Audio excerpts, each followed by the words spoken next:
యేసుక్రీస్తు నామంలో పరిశుద్ధాత్మ ఆశీర్వాదమును పొందుకుంటున్న ప్రతి ఒక్కరికి హృదయపూర్వక వందనాలు తెలియచేస్తూ ఉన్నాను. ప్రతిరోజు పరిశుద్ధాత్మ ఆశీర్వాదాన్ని పొందుకుంటూ ఉండాలి. ఆశీర్వాదం అనేది మనకి కావాలి.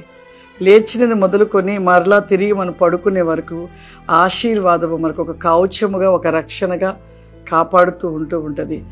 ఈరోజు పరిశుద్ధాత్మ దేవుడు మనకి ఇస్తూ ఉన్న వాగ్దానము యెషయా గ్రంథము 57 అధ్యాయము 1 వచనము. నీతిమంతులు నశించుట చూచి ఎవరునూ దానిని ఎవరు మనసు పెట్టదురు. భక్తులైన వారు తీసుకొని పోబడుచున్నారు. కీడు చూడకుండా నీతిమంతులు కొనిపోబడుచున్నారని ఎవరికీ తోచదు. నీతిమంతులు నశించుట చూసి ఎవరునూ దానిని మనసున పెట్టరంట. నిజమే.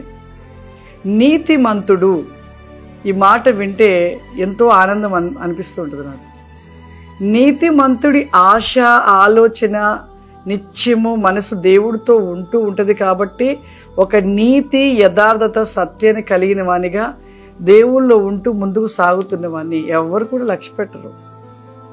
చూడండి, లాజరు ధనవంతుడు భూ సంబంధమైన ఆశని కలిగి భూలోకంలో ఉన్న వాటి వైపు మనసు పెట్టి ఈ లోకంలో ఉన్న వాటిలోనే ఉంటూ ఈ లోక సంతోషంలో పరిగెడుతూ చివరికి ధనవంతుడు చనిపోయినప్పుడు ఈ లోకంలో ఉంటున్న వారు తనని ఎంతో ఘనంగా తనని సమాధి చేయటానికి తీసుకొని వెళ్ళారంట.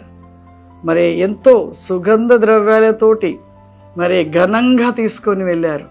అయ్యో, గొప్ప ధనవంతుడు చనిపోయాడని ఎంతో మంది జ్ఞాపకం చేసుకొని అందరూ తరలి వచ్చారు. అదే లాజరు చనిపోయినప్పుడు ఒక కురూపి, ఒక రోగిష్టి, అడుక్కు తినేవాడు. కానీ ఆ అడుక్కు తినేవాడిలో ఉన్నది ఏంటి? నీతి ఉంది, దేవునితో తన మనసు ఉన్నది, నిత్యము తన మనసు దేవుణ్ణి కలిగి ఉన్నాడు. కాబట్టి అతని భూ సంబంధమైన వారు లక్ష్య పెట్టరు. ఎందుకంటే లాజరు ఒక కురీపి అయినా, ఒక రోగిష్టి అయినా నీతిమంతుడు కాబట్టే తను చనిపోయినప్పుడు లాజరు అబ్రహాము రొమ్మున కూర్చొని ఉన్నాడు. ధనవంతుడు లోక సంబంధమైన ఘనతతో నిలిచి, లోక సంబంధమైన వాటితో నిలిచి ఉన్నాడు. లోకములో ఉన్న వాళ్ళతో మెప్పుతో చనిపోయిన సుగంధ ద్రవ్యాలతో తనని మరి పాతి పెట్టడానికి తీసుకెళ్లారు. తను చనిపోయి ఈ లోక ఘనతతో చనిపోయాడు. చివరికి నిత్య నరకంలో కాలుతూ ఉన్నాడు. నీతిమంతుడినంటే లక్ష్య పెట్టారు. నిశ్చయమే, నీతిమంతుని మీద మనసుగా చూడరు. కానీ ఇక్కడ ఈ లోకములో లేదు, కానీ పరలోకములో ఒక గొప్ప సంతోషమైన పట్టణానికి చేర్చబడుతూ ఉంటారు. లాజరు చూడండి, ఈ భూమి మీద ఏమీ లేదు, ఎవరూ లక్ష్య పెట్టలేదు, తన వైపుగా ఎవరూ చూడలేదు. అతను ఎలా అంటే ఒక కుక్క చనిపోతే తీసుకెళ్ళి అలా విసిరి వేసినట్లుగా లాజర్ను కూడా ఆ యొక్క అడుక్కు తినేవాడని తీసుకువెళ్ళి ఎక్కడో ఒక్కడ పడేశారు. కానీ అతని యొక్క నీతి అబ్రహాము రొమ్మున కూర్చొని ఉన్నాడు. అతని యొక్క నీతి, యథార్థత, భూమి మీద దేవునితో ఉండటమును బట్టి పరలోక రాజ్యంలో అబ్రహాము పక్కన కూర్చోవడం అంటే మామూలు విషయం కాదు. అబ్రహాము సింహాసనంపై కూర్చొని ఉన్నాడు, తన యొక్క రొమ్మును ఆనుకొని ఉన్నాడము. అది ఎంత గొప్ప అద్భుతమైన ఒక ఘనత. మరి ఆ ఘనత కోసం మనము నీతి, యథార్థత, సత్యాన్ని కలిగి ఉండుట ఎంతో మేలు, ఎంతో మంచిది కూడా ప్రియులారా.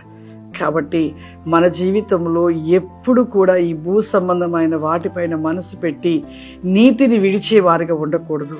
ప్రతి సమయం కూడా మన మనసు ఎలా ఉండాలంటే దేవునితో నిలిచి నీతి, యథార్థత, సత్యాన్ని కలిగిన వారు ధన్యులు. పరలోకములకు వారు చేర్చబడతారు. ఈ భూ సంబంధమైన వాటి వైపు వారు మనసు పెట్టరు.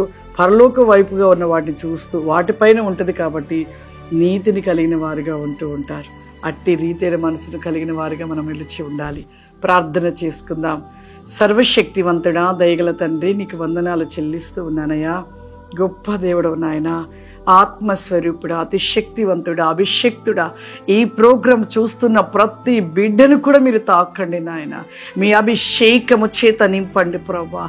నీతి మంతుని యొక్క గుడారము వర్ధిల్లుచు నీతి వేకమును కలిగిన వారు నీ రాజ్యపు సింహాసన వేకముపై నిలిచి ఉంటారని సెలవిస్తున్నావయ్యా. ఈ యొక్క ప్రోగ్రాం చూసిన ప్రతి బిడ్డ ప్రభా నీతి మంతులుగా తీర్చిదిద్దబడుటలో నీ ప్రతివేకమైన అభిషేకము చేత నింపండి పరిశుద్ధాత్ముడా. వెస్ గో బై కెనిజబా శాందరి ఖౌరిల రబాసిక మాందర మీ యొక్క ఆశీర్వాద విక్రోసిమైన కృప దయచేయమని యేసు క్రీస్తు నామమున నడుచున్నాను తండ్రి. ఆమేన్. God bless you. దేవుడు మిమ్మల్ని దీవించును గాక. ఆమేన్.